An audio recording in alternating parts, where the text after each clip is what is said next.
Hello, my name is Megan Bartley, and I started using standards-based assessment about 7 years ago. And in that time, several colleagues have asked me how I do it.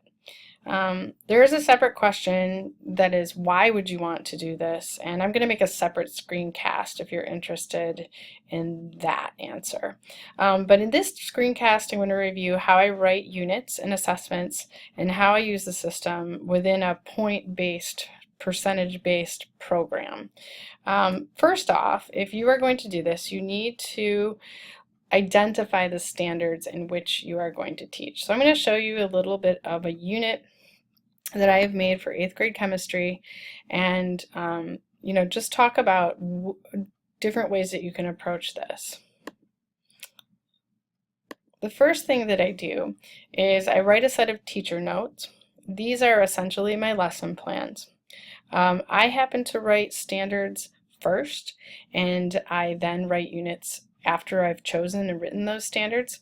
Many of you have amazing units that you've already written, and there's no reason that you can't go back if you want to and take out the skills that you know you're teaching kids and write those standards based on the units that you've already written. So in these teacher notes, you'll see they start with a set of standards that I've written. All of the plans after that are to make sure that students practice those specific skills. This can seem a little robotic and perhaps limiting when you first approach this, but I have found that it's provided me a great deal of comfort in streamlining what I'm teaching and making sure that I know what it is that students need to know or what I think they need to know, and that they get the appropriate practice for what I'm expecting of them.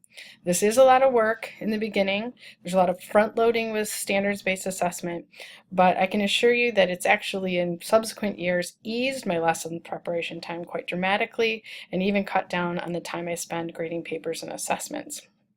I like to write my own assessments using several resources. That being said, it doesn't mean I make them up.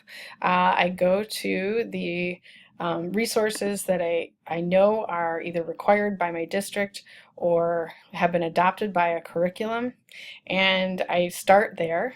You can see here are the next generation science standards that correlate with the chemistry unit.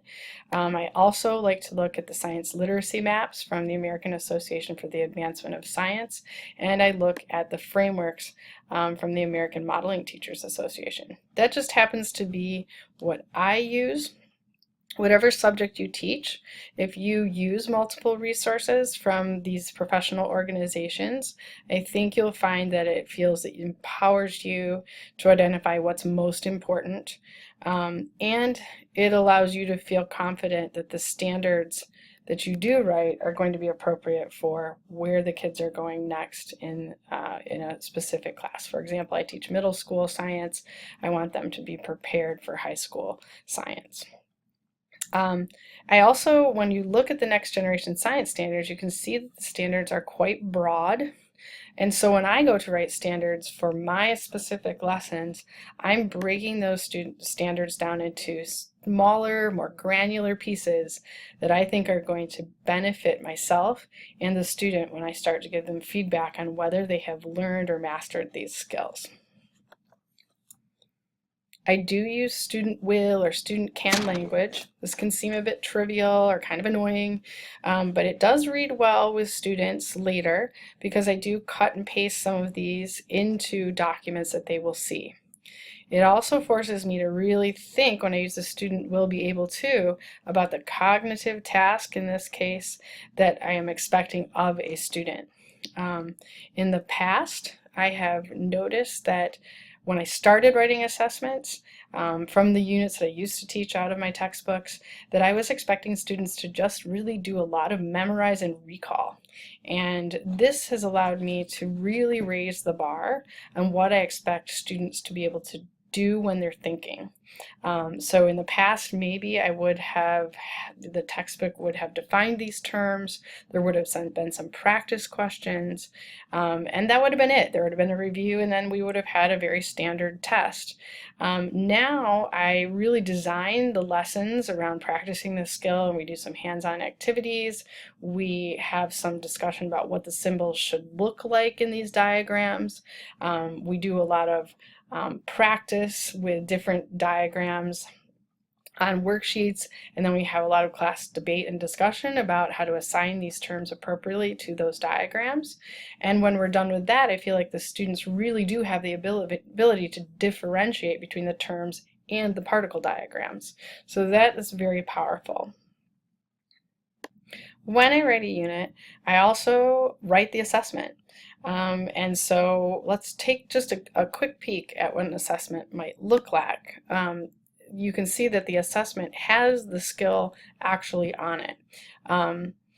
Before we take an assessment, I like to give the kids a little bit of a taste of what that's going to look like. So we always do a review beforehand, and you can see that the review sheet also has the skill targets on it. These skill targets, these standards per se, you could post them in your room. I find that you can post them, but in the beginning of the unit, when the students haven't had a lot of practice, they're not relevant to them. But at this point, when we're starting to do review and we go over, can you do this? Can you differentiate? Can you identify and describe? Can you differentiate or define something? That this language is very powerful for them. The assessments I do are the assessment reviews are pretty open-ended, requiring the students to do more writing than they would need to on an assessment that I give them as a test. Looking back at this assessment, you'll see that things start to look a little different here than a traditional test. A traditional test usually used to have the organization by question type. So you might have a matching section, you might have a true and false section, you might have a fill in the blank, multiple choice, you might have a short answer or some problem solving. In this case, those might be question types that I use, but it really doesn't organized that way. The question type is based on what is going to best assess that particular skill that the students are expected to be able to do. One other difference is that you'll notice that each skill target has a scoring box. I happen to choose to do all of my scoring out of 5 points. Notice there are not 5 questions here. Early in the year, I train my students on mastery scoring. So they know that a 5 means they've answered the question correctly, that they've shown evidence that they have a proficient understanding of this content and or task. If they fill in a response and it has significant errors or shows that they really don't understand, then the score might be a 1. And if the student answers question where I can see they're learning, there's some understanding, but really they need some significant review to be proficient, then I'll give them a 3. This happens to be my approach. Some teachers choose to do a 4-point scale. Some teachers actually use a binary scale. This is something you need to think about and address and teach the students in the beginning of the year so that they feel comfortable. If you are considering doing this with multiple teachers or as a faculty, this is a conversation that you really need to have before you start to use standards-based assessment. Teachers using different standards-based assessment can be a real bee's nest when people start to try to understand it. It's already unfamiliar to them, and so really making sure that you're all on the same page will make it a more effective system. Okay, so one other piece of the puzzle is that an application of standards-based grading is to give students very specific feedback so that they can assess their own progress with these tasks, and you want to empower them to know, what do I need to ask in order to learn this material?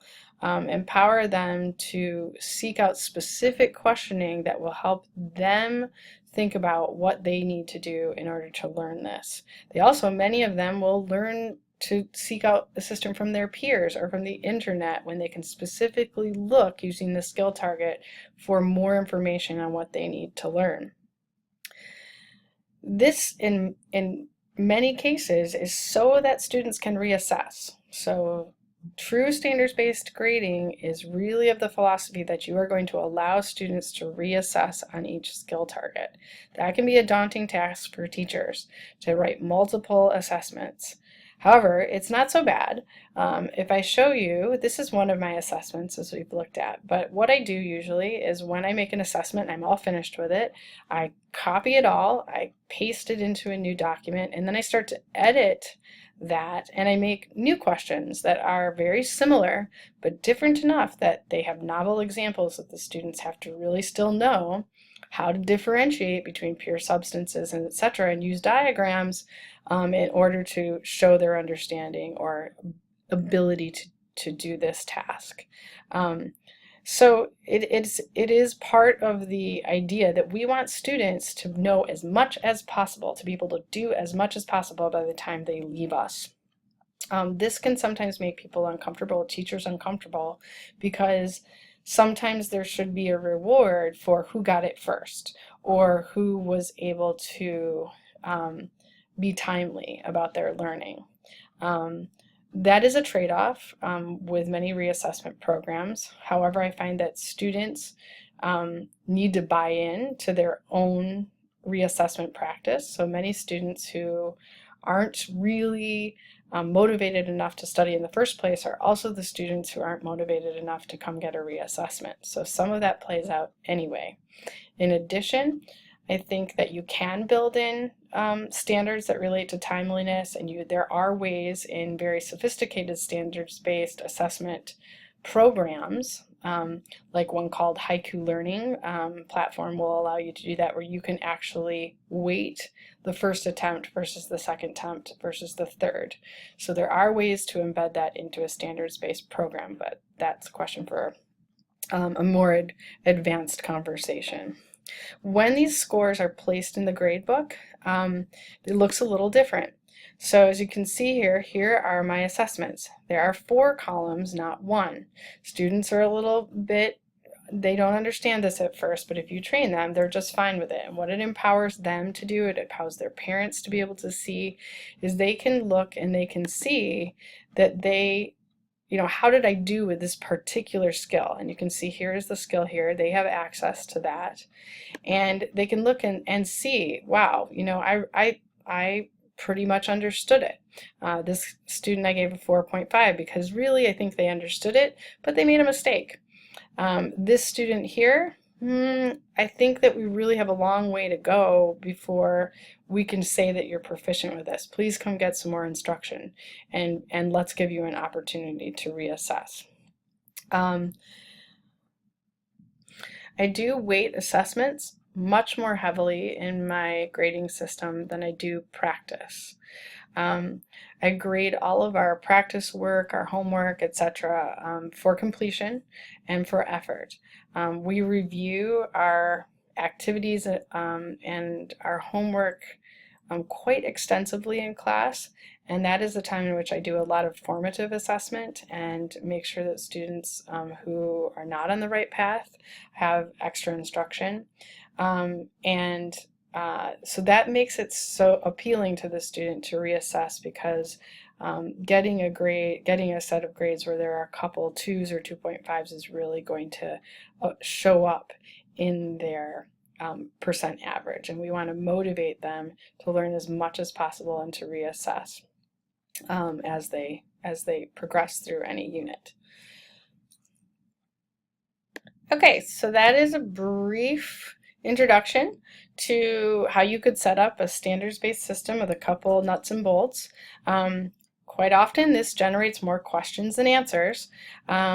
Certainly, there's a lot of questions that have to do with the why would you do this, and I'm going to make a separate screencast if you want to hear some of the common answers to the common questions.